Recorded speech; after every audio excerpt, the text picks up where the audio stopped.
अस्सलाम वालेकुम। आप देख रहे हैं प्रोग्राम इनसाइट और मैं हूं फवाद खुर्शीद। आज सिटीज़न पोर्टल का 2 साल मुकम्मल हो गए। वज़ीर आज़म इमरान खान ने तकरीब से खिताब किया। उनका कहना है कि 30 लाख शिकायत मौसूल हुई हैं। असल काम है गवर्नेंस का, शिकायत का। उन्होंने कहा कि बल्दियाती लेवल पे बड़ी शिकायत हैं। इसका मतलब है कि निज़ाम ठीक काम नहीं कर रहा। लेकिन निज़ाम को ठीक करने के लिए क्या किया, बल्दियाती इंतखाबात कब हो गए, उस बारे कुछ नहीं कहा। साथ ही साथ उनका कहना है कि ब्यूरोक्रेसी में अब तबादले नहीं होंगे। अगर किसी की कारकर्दगी अच्छी नहीं होगी उसको निकाला जाएगा नौकरी से। इसका भी इंतज़ार है कि कब से ये शुरू होगा। ये दोनों इकदाम बड़े अच्छे हैं। दूसरी जानब कोरोना के वार जारी हैं, कोरोना मुसलसल बढ़ रहा है। पाकिस्तान की कामयाबी थी जो पहली लहर थी, जो जून जुलाई अगस्त में जो हमने पॉलिसीज़ थी उसके बड़े अच्छे नताइज निकले। लेकिन इस दफ़ा जो हालात हैं फ़िलहाल वो काबू से बाहर नज़र आ रहे हैं और ये बड़े ज़रूरी है कि इसको शुरू में ही अरेस्ट किया जाए ताकि मामलात बेहतर हो जाएं। दूसरी जानिब अपोजिशन भी अपने जलसे की तैयारी कर रही है। 13 दिसंबर को लाहौर में मीनार पाकिस्तान में एक ग्रैंड शो करना चाहती है अपोजिशन, और ओनस उसका है मुस्लिम लीग नवाज़ पे, क्योंकि पंजाब उनका गढ़ है। लाहौर, गुजरांवाला, अच्छा रिस्पांस इनको मिला था इलेक्शन में भी। हालांकि पीटीआई की गवर्नमेंट है, लेकिन गुजरांवाला में, नारोवाल में, सियालकोट में, लाहौर में एक अच्छा इनका स्ट्रॉन्ग होल्ड है। देखना है कि वो जलसा कितना कामयाब होता है।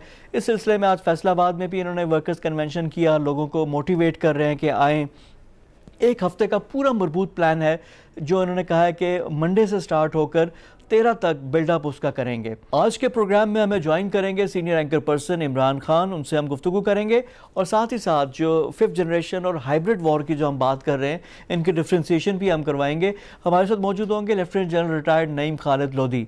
लेकिन आगाज़ गुफ्तगू करेंगे इमरान खान से। इमरान खान, अस्सलाम वालेकुम and welcome to the show. वालेकुम सलाम सर, बहुत शुक्रिया आपका। इमरान, टू बिगिन विद, आज शहबाज शरीफ और मरियम नवाज की मुलाकात की कहानी भी सामने आई।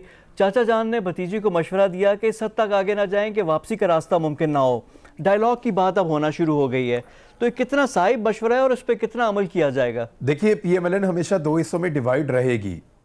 वो अपने वोट बैंक को और जो वोटर है उसको चार्ज रखने के लिए वो ये कहते रहेंगे कि वो हार्डलाइनर्स हैं और उनकी अपनी एक पॉलिसी रहेगी।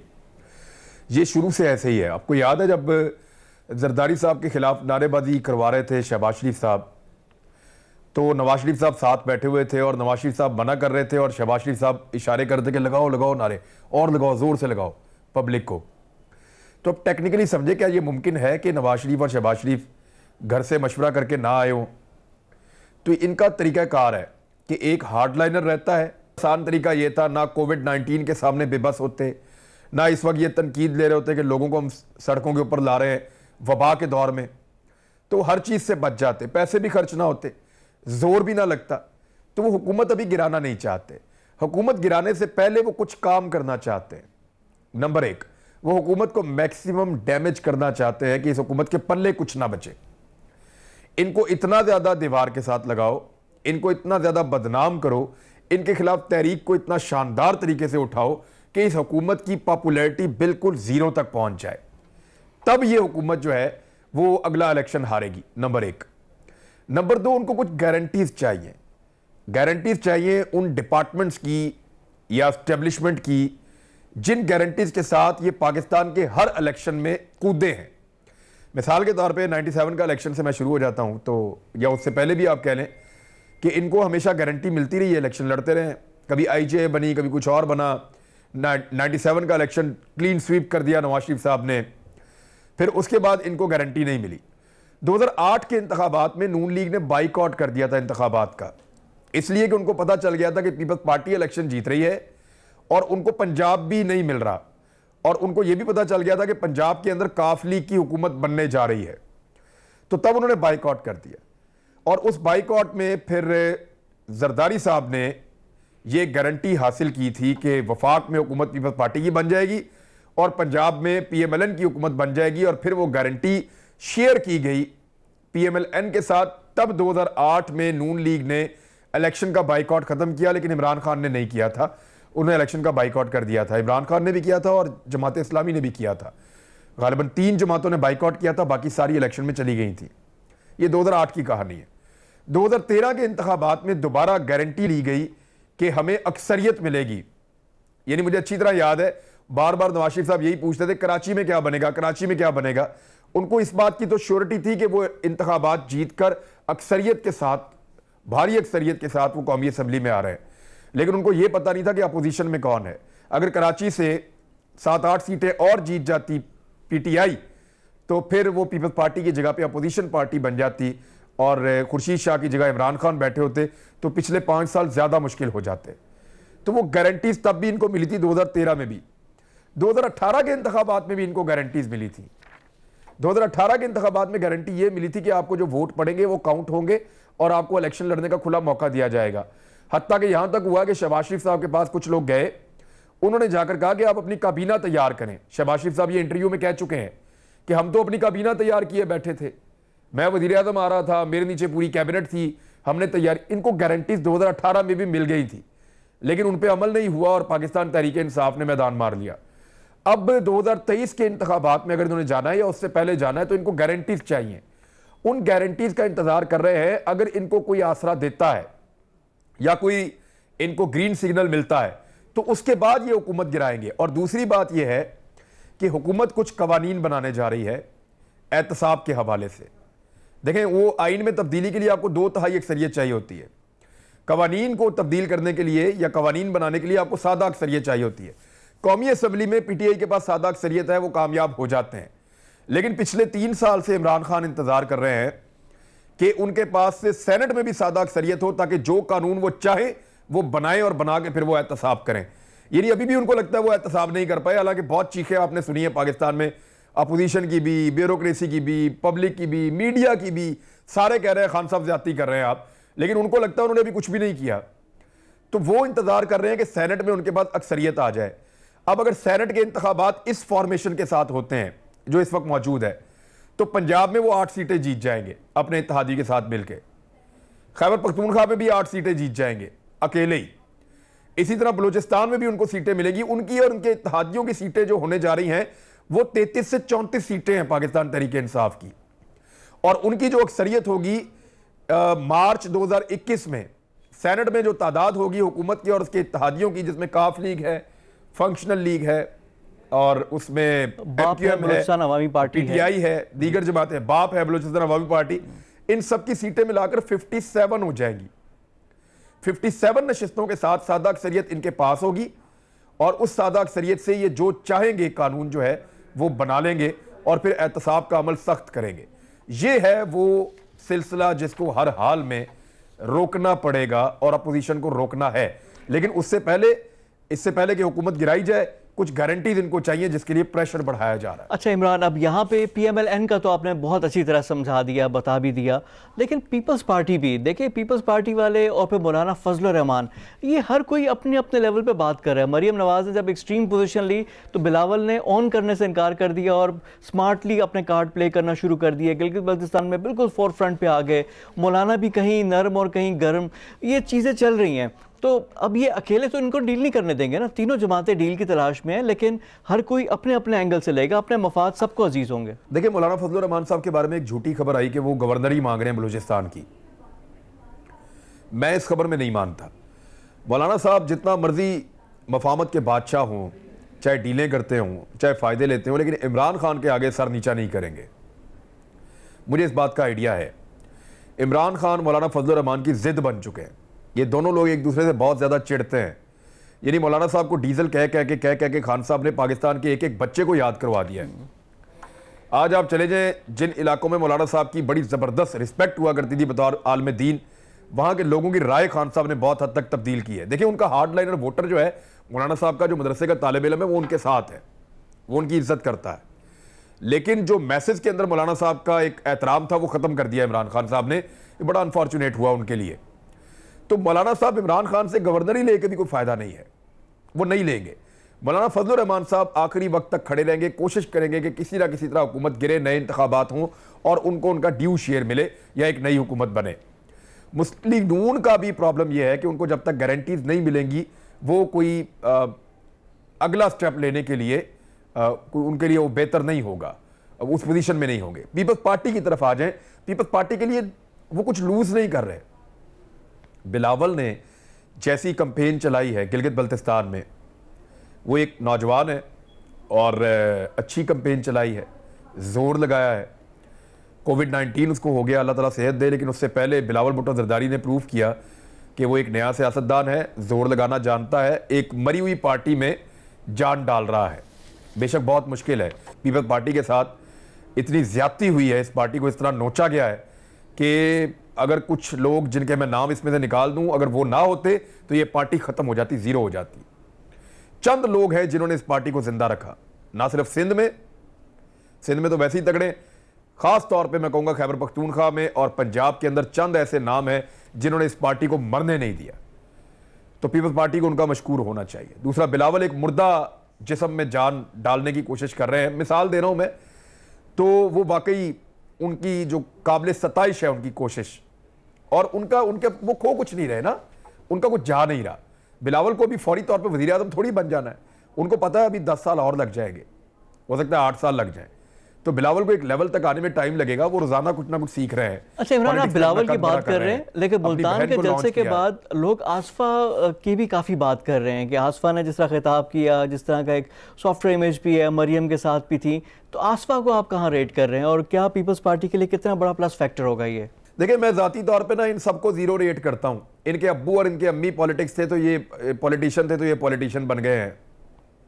शेरी रहमान को क्यों नहीं बनाया, उसने क़यादत क्यों नहीं की, और शैला रज़ा साहिबा ने क़यादत क्यों नहीं की, रुबीना कायम खानी ने क्यों नहीं क़यादत की। आसफा एक बच्ची को ला के आप कह रहे हैं जी ये क़यादत करेगी, और साथ साबिक वज़ीर आज़म खड़ा हुआ है, तो मुझे ये चीज़ तकलीफ देती है, मुझे नहीं अच्छा लगता है ऐसे। मैं साफ आपको बताऊं, मैं अपनी पसंद और नापसंद बताने के लिए मैं आज़ाद हूं। मुझे ऐसा लगता है कि किसी के बाप या माँ के पास अगर कोई इख्तियार है तो उसके बच्चे को मुंतकिल नहीं होना चाहिए। वो अपनी जूतियां रगड़े, उस उम्र को पहुंचे, उतनी चोटें खाए, उतना जोर मारे और फिर उस जगह पे आ जाए तो ठीक है। अब मुझे एक बात बताएं, अगर एक जर्नैल एक या कोई कर्नल, कोई मेजर, कोई ब्रिगेडियर अगर शहीद हो जाता है, जैसे बेनज़ीर भुट्टो साहबा शहीद हुई हैं, तो क्या ये गारंटी है कि उसके बेटे को फौरन जर्नैल लगा दिया जाए या कर्नल लगा दिया जाए या ब्रिगेडियर लगा दिया जाए?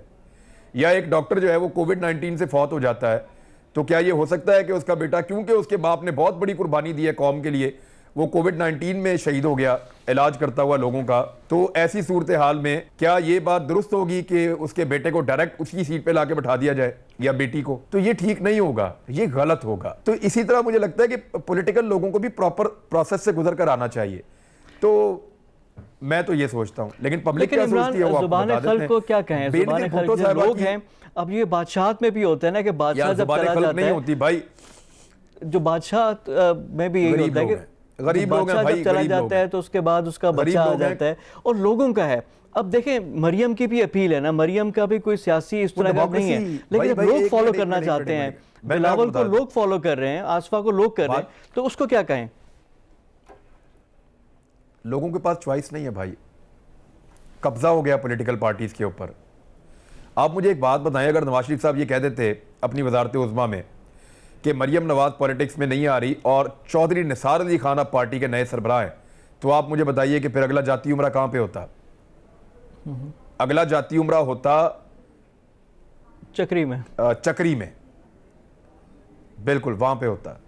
बात यह है कि ये छोड़ते नहीं है, ये छोड़ेंगे तो कोई लेगा ना भाई, ये छोड़ते ही नहीं है, तो कोई ले कैसे? अच्छा इमरान, अब ये तो बात हम अपने घर में बांटते हैं। और दूसरा, आपने कितनी अच्छी एग्जांपल दी, आपने कहा कि बादशाह के बाद उसका बेटा या बेटी आते हैं, तो भाई वो बादशाहत होती है, डेमोक्रेसी नहीं होती। बस यहाँ पे हमारी डेमोक्रेसी भी हमें ऐसी मिली है कि ये भी हमें मेयारी नहीं मिली। अच्छा, अब थोड़ा सा मैं बात करूँगा, एक और इंटरव्यू जिसका बड़ा चर्चा रहा है वो इसहाक डार का इंटरव्यू था, बाद में पैमरा का भी एक्शन हुआ, सब कुछ हुआ। अब इसहाक डार के इंटरव्यू को लेकर प्राइम मिनिस्टर ने भी बयान दिए, बाकी लोगों ने भी दिए, तो ये किसका प्लान था, ये आइडिया किसका था? कुछ खबर है आपके पास कि वो इसहाक डार कहें कि धक्का किसने दिया था उनको हार्ड टॉक में जाने का और ये इंटरव्यू देने का? नवाज शरीफ साहब के इंटरव्यू के लिए उन्होंने दरख्वास्त की थी बीबीसी ने कि हम मियां नवाज शरीफ का इंटरव्यू करना चाहते हैं, वो यहाँ पे हैं बरतानिया में। दूसरा, ये लोग असाइलम के लिए जा रहे हैं बार बार। वजह यह है, नवाज शरीफ साहब का 21 फरवरी 2021 को पासपोर्ट एक्सपायर हो रहा है, और जो पासपोर्ट एक्सपायर हो रहा हो उसके ऊपर आप वीज़ा एंजॉय नहीं कर सकते। अब मियां नवाज शरीफ साहब के पास ऑप्शंस बहुत महदूद हो गई हैं। उन्होंने वहाँ पे एक लीगल फर्म से भी रब्ता किया है कि हमारे लिए कोई रास्ता निकालें आप। तो मियाँ साहब के लिए रास्ता निकालने की कोशिश की जा रही है। बरतानिया के लोग उनको सपोर्ट करते हैं, क्योंकि देखें जिन लोगों का पैसा बरतानिया में जाता है ना, वो बरतानिया को सबसे प्यारे होते हैं। बरतानिया उनको कभी कार्ल मार्क्स के बाद उन्होंने कभी किसी को नहीं निकाला। वो ये कहते हैं कि अगर हम एक ऐसे बंदे को निकालेंगे जिसका अरबों रुपया खरबों रुपया बरतानिया में पड़ा हुआ है, तो जो बाकी लोग यहाँ पे मौजूद हैं, जो अरब्स हैं जिनके अरबों खरबों पड़े हैं, अरबों डॉलर पड़ा हुआ है इंडिया के लोगों का, सेंट्रल एशियंस का, ईस्ट एशियंस का, यानी दुनिया भर के ममालिक का, अफ्रीकन ममालिक के लोगों का जो पैसा बरतानिया में पड़ा हुआ, वो सारे लोग डर जाएंगे और वो कहेंगे जी हम अपना पैसा लेकर इस मुल्क से जा रहे हैं, क्योंकि अब ये मुल्क महफूज नहीं रहा। ये तो कानून के बड़े पासदार हो गए, हमें निकाल के हमारे मुल्कों के हवाले कर देंगे, कल को ये हमारा पैसा चला जाएगा, वापस पैसा भी निकल जाएगा, हम भी गिरफ्तार हो जाएंगे। तो इसलिए ये कोशिश करते हैं कि ऐसे किसी बंदे को उसके मुल्क के हवाले ना करें। विजय माल्या के लिए भारत ने बहुत कोशिश की, अभी तक उसका मामला चल रहा है, अदालत में बहुत ज्यादा परसू करने के बावजूद कुछ नहीं बन रहा। वो बहुत लूट मार करके गया हुआ वहां पे।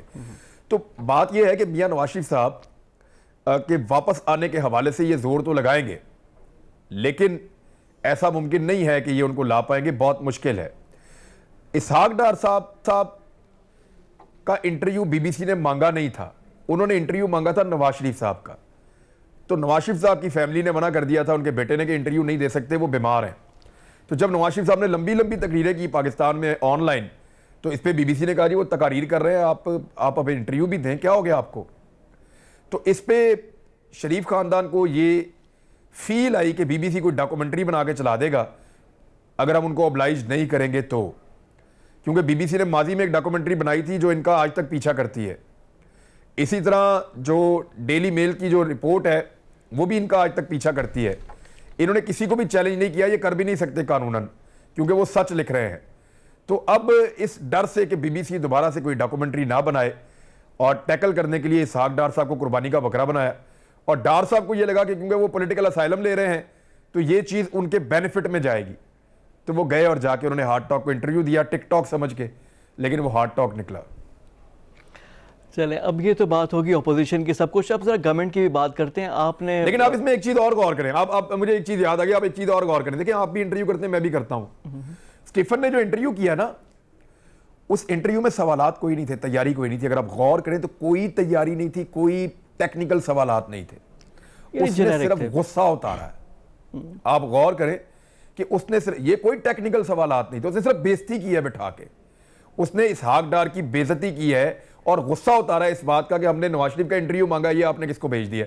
ये एग्जैक्टली आप अगर इंटरव्यू को निकालें और दोबारा सुने, और आप इस आदमी के पिछले इंटरव्यूज निकालें लगातार इसने जितने किए हैं दुनिया भर के रहनुमाओं के, तो आप देखिए ये बड़ी तैयारी के साथ आते हैं, ये बड़ा स्पेसिफिक डाटा लेकर आते हैं, बड़े अच्छे तरीके से इंटरव्यू करते हैं। ये इंटरव्यू नहीं था, ये तज़हीक और बेइज्जती थी जो उन्होंने की है, और गुस्सा उतारा है कि हम आपको क्या कर रहे हैं, आप क्या कर रहे हैं। अच्छा इमरान, आपने भी इंटरव्यू किया प्राइम मिनिस्टर इमरान खान का। प्राइम मिनिस्टर इमरान खान की body language, behind the scenes क्या था? बुज़दार साहब वाला जो आपका सवाल था जिस पे उन्होंने कहा कि कुछ थोड़ी बहुत राय तो वो कह रहे हैं कि देनी चाहिए, बात होनी चाहिए, तो इस हवाले से क्या आपका क्या फीलिंग क्या है, आपकी टेक अवे क्या है उस पूरे इंटरव्यू से?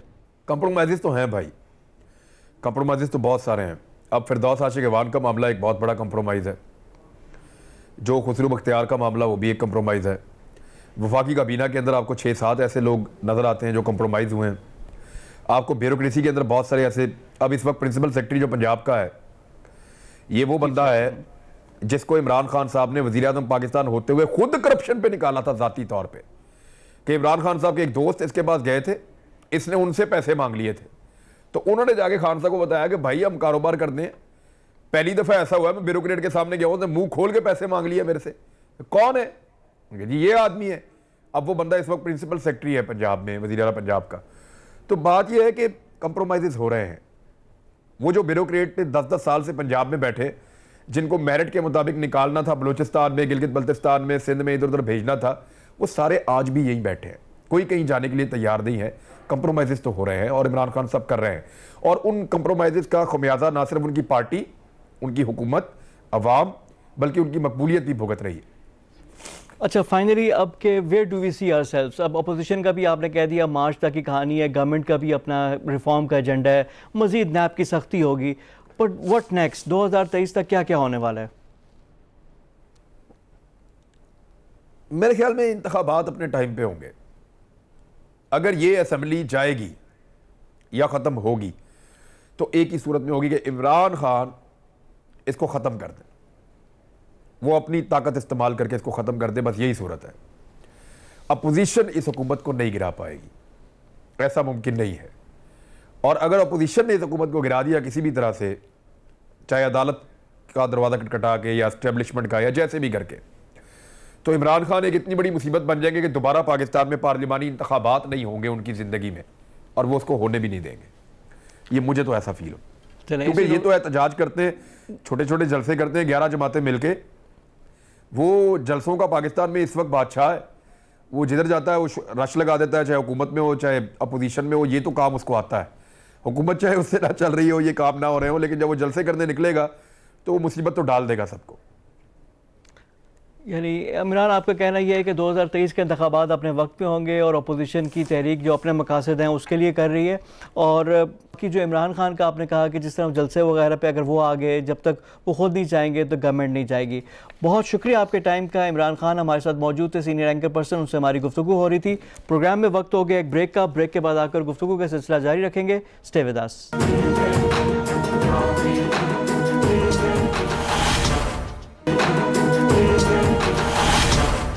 ब्रेक के बाद प्रोग्राम में दोबारा खुश आमदीद। प्रोग्राम में अब हमें ज्वाइन कर रहे हैं lieutenant general retired Naeem Khalid Lodhi साहब, उनसे हम गुफ्तगू करेंगे। दिफाई तज़ियाकार भी हैं, सेक्रेटरी दिफा भी रह चुके हैं। जनरल साहब अस्सलाम वालेकुम and welcome to the show. जी वालेकुम सलाम, थैंक यू वेरी मच।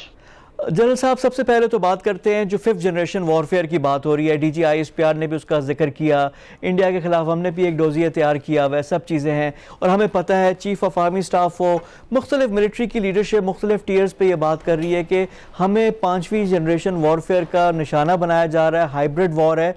तो ये तो हमें पता चल गया, अब हम इसके तदारुक के लिए क्या कर रहे हैं और हमें मज़ीद क्या क्या करना चाहिए? जी, पहले तो मेरा ख्याल नाज़रीन के लिए मैं क्लियर कर दूं कि 5th जनरेशन वॉरफेयर जो है वो हाइब्रिड वॉर का हिस्सा है। हाइब्रिड वॉर ज़्यादा हमागीर टर्म है, क्योंकि हाइब्रिड वॉर में आपकी 3rd generation, 4th generation, 5th generation सब के सब इस्तेमाल होते हैं। तो इस पहली बात तो ये समझनी है कि देखें, जब वॉर की नौयत ऐसी हो, उसकी नेचर ऐसी हो कि उसमें इकोनॉमिक हिटमैन भी इस्तेमाल होते हों, उसमें मीडिया इस्तेमाल होता हो, misinformation, disinformation, propaganda, cyber war और कनेटिक वॉर भी, यानी कि आप छोटे छोटे ऐसे एक्शन उसमें करते हैं, फिर उनको मल्टीप्लाई करते हैं मीडिया के जरिए। बाद औक़ात नहीं भी करते तो मल्टीप्लाई करते हैं, जैसे आपने देखा है कि इंडियन बाद औक़ात कहते हैं कि हमने सर्जिकल स्ट्राइक की और इस किस्म की चीजें। तो ये जो हमागीर टर्म है वो हाइब्रिड वॉर है। और 5th जनरेशन जो है ये सिर्फ साइबर के मतलब है, मीडिया के मतलब है, और आप समझ लें कि प्रोपोगेंडा और ये गलत इंफॉर्मेशन, ये सारी चीजें इसमें आ जाती हैं। तो इसके लिए साफ ज़ाहिर है कि जिस किस्म की जंग है उसी किस्म की मदाफत की जरूरत है। आप पूछ रहे हैं कि इसके लिए हम क्या कर सकते हैं, क्या करते हैं। तो सबसे पहली बात ये समझने की है, और ये फौज के समझने की है, कि ये जंग फौजी नौयत की नहीं है। इसलिए आपको इसमें एक्सपर्ट्स चाहिए, इकोनॉमी के, प्रोपोगेंडा के, मीडिया के, और ये मिस इन्फॉर्मेशन, डिस इन्फॉर्मेशन, ये सारी चीजें। ऑल्दो फौज में ऐसे क्वालिफाइड लोग रखे हुए हैं जो ये काम करते हैं, लेकिन अगर मेरा ख्याल है कि ISPR या ISI ये समझती है कि जी हम लड़ सकते हैं हाइब्रिड वॉर, तो मैं थोड़ा सा उनसे एग्री नहीं करूंगा। यहाँ पर एक अलग हेडक्वार्टर बनाने की जरूरत है जिसके अंदर ये तमाम लोग मौजूद हों, टॉप ऑफ द प्रोफेशनल जिनका मैंने जिक्र किया है, जो एक्सपर्टीज है। साफ ज़ाहिर है बेशक उसका हेड जो है वो फौजी हो, और ये लेकिन एक छत के नीचे तमाम लोग मौजूद हों। मेरा ख्याल हम बहुत कोशिश कर रहे हैं।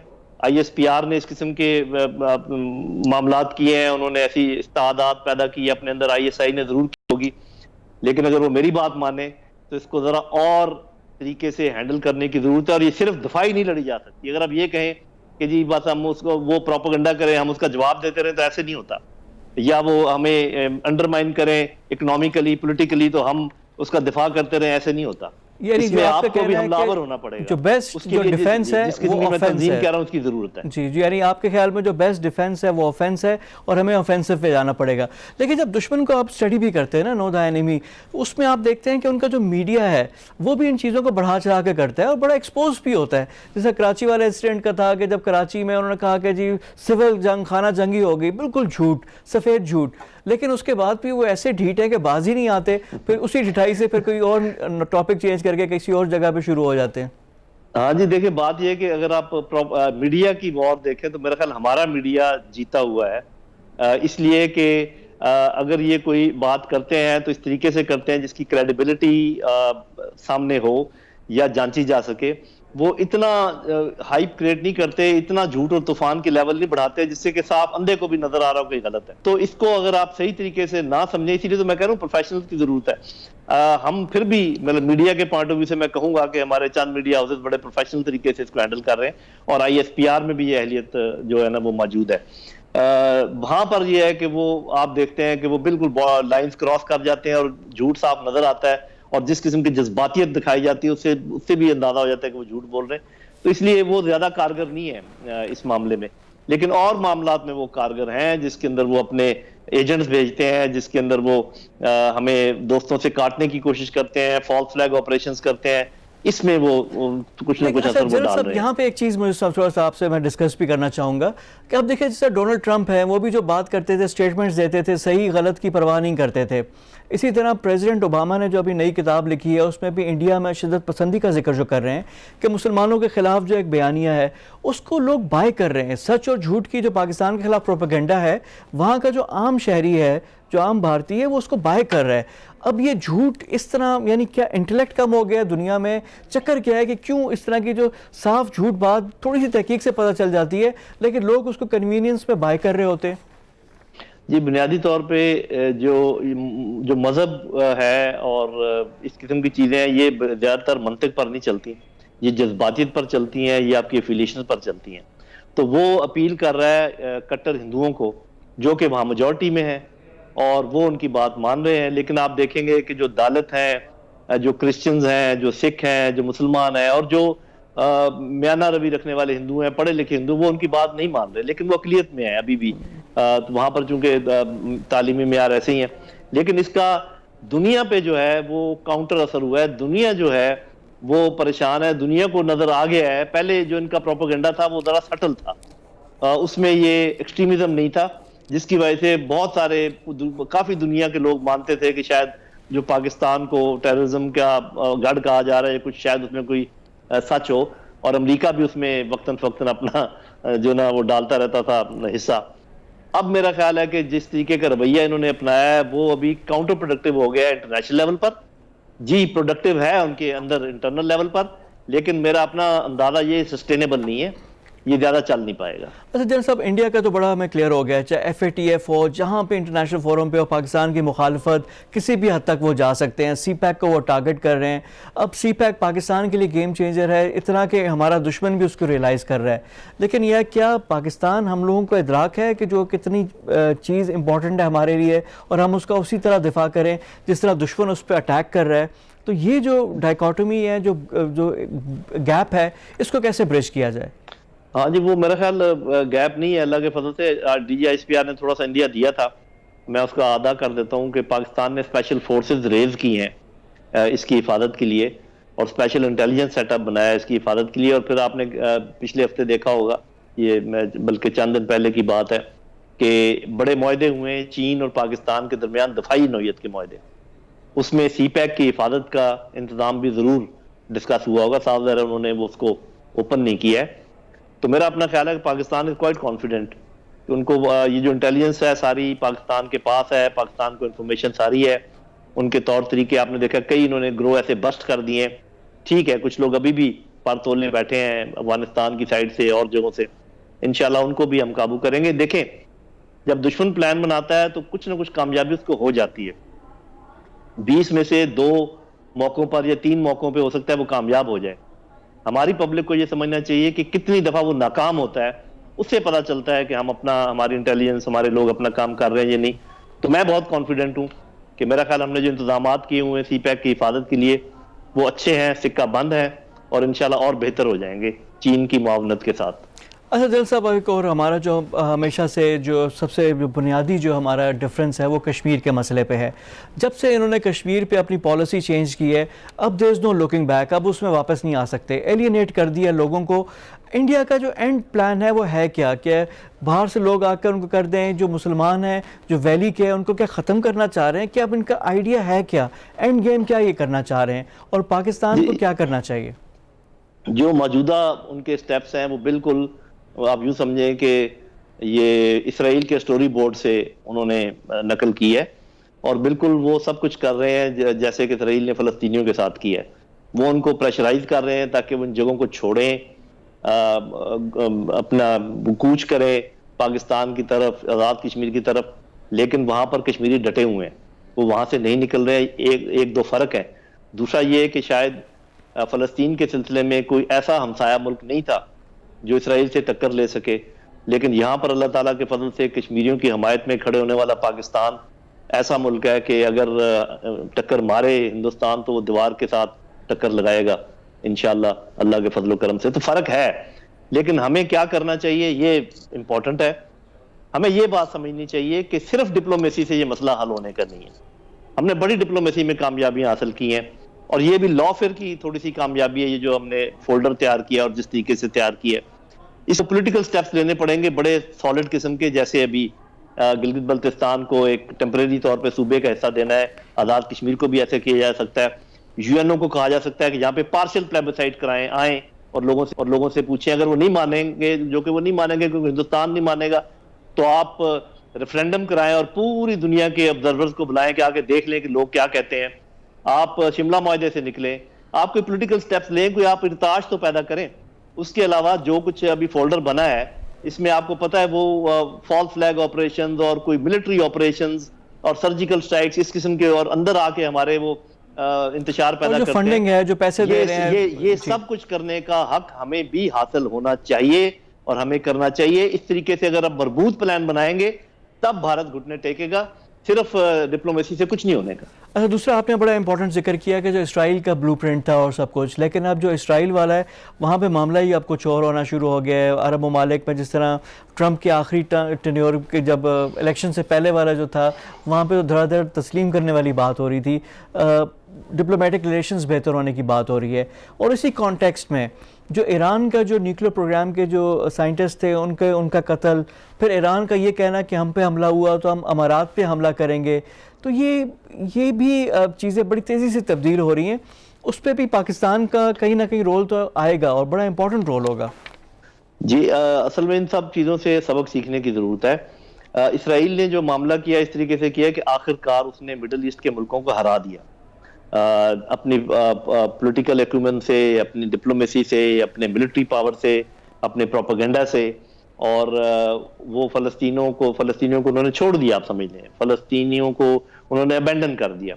यही ये हमारे साथ करना चाह रहा है हिंदुस्तान के, हम हार मान लें। और हमारे बहुत सारे दोस्त और बहनें और भाई मौजूद हैं पाकिस्तान में जो कहते हैं जी क्या आपने ये मसला कश्मीर लगाया हुआ है, छोड़ें इसको, तरक्की करें, खाएं पिएं। और यही वो हिंदुस्तान का सारा बयानिया है। उस पर हमारे भी काफी लोग मुत्तफिक हैं। अगर ये ज्यादा मुत्तफिक हो गए तो फिर यही होगा हमारे साथ, अल्लाह ना करे, उम्मीद है कि ऐसा हमारे साथ नहीं होगा। ये जो आप बात कर रहे हैं ईरान की, देखें बात ये है कि एक स्ट्रेटजी होती है, मैं आपको उसका थोड़ा सा दे देता हूं, कि जब जिन काबू में ना हो तो आप तलाश करते हैं वो तोता जिसमें जिन की जान है। तो ईरान इस बात को अच्छी तरह समझता है, इसलिए वो जब कहता है कि अगर हमारे ऊपर हमला हुआ तो हमारी जवाबी कार्रवाई, साफ जाहिर है कि वो अमेरिका के खिलाफ नहीं कर सकते, शायद इसराइल के खिलाफ तो कर लें या, लेकिन कुछ मुल्कों के खिलाफ वो बहुत बड़ी कार्रवाइयां कर सकते हैं, और यही वो धमका रहे हैं। तो अगर खुदा ना खास्ता तो इसमें ट्रंप की मौजूदगी में चांसेस नहीं है किसी भी हमले के, क्योंकि अब वो एक लेम डक है, उसकी बात कौन मानेगा इस वक्त। लेकिन अगर ऐसा हो भी जाता है तो जो जवाब दे रहे हैं, जो पहले से बता रहे हैं ईरानी, वो मेरा ख्याल इस चीज को समझने की जरूरत है हमारे अरबी भाइयों को, कि सरासर नुकसान अरबों का होगा। चाहे हमला ज्यादातर इम्कान है कि इसराइल और अमेरिका मिलकर करेंगे, जिसमें इसराइल पेश होगा, और सारी जवाबी कार्रवाई हमारे मुसलमानों पर आके गिरेगी और ये आपस की लड़ाई हमारी और बढ़ जाएगी।